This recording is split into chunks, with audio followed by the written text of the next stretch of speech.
marshal do marsh do şu masu tagan so jahar dudayon ulla amtsa duhardun lehtna nokçi esker general oluşu ok marshons ne sani lehtnu asdaggara tagan barkal bah Turku omi prezidenti Turku Erdoğan'ı Sila olç Allah del dere случаем del ehtu bol.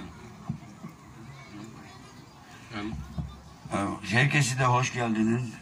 Ben Cuardo'da döneminde Cuardo'da yandaş olarak onunla hükümette çalışmak adıyla size de herkese de bu açılıştan çok minnettarım, çok teşekkür etmek istiyorum.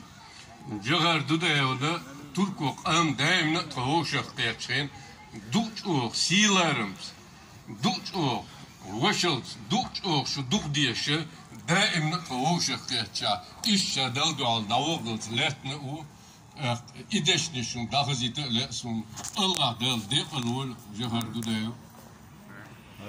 Bu her zaman bizle birlikte olduğu zaman da her zaman da bahsettiği yanındaki olan kardeş milletine Türkiye'den bahsedip de işte şahadete kavuşturmuş bizim Cumhurbaşkanımız Cahar Dudayev.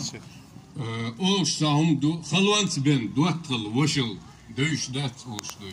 Talan uggar tonokçi oman kamar şunu anduy. Hop del ne tane duy. To hol çvaçken uggar olduy o halvant ton dağa lek. Talan her park Cahar Dudayev Peru prezident ar hayilin dolu. Hop ya aşlin dolu vaşıl Allah de resolution. Zor günde tanıdır dost diye bir kelime vardır. Biz işte bu dünde bizi uzattığı elinde biz hiç hayat sonuna kadar unutmayacağız. Allah razı olsun sizden diyor. Dalım ola. O nokçip o mudetleri madat. Dalım ola. O dünya dahil meldu. Nokçip am.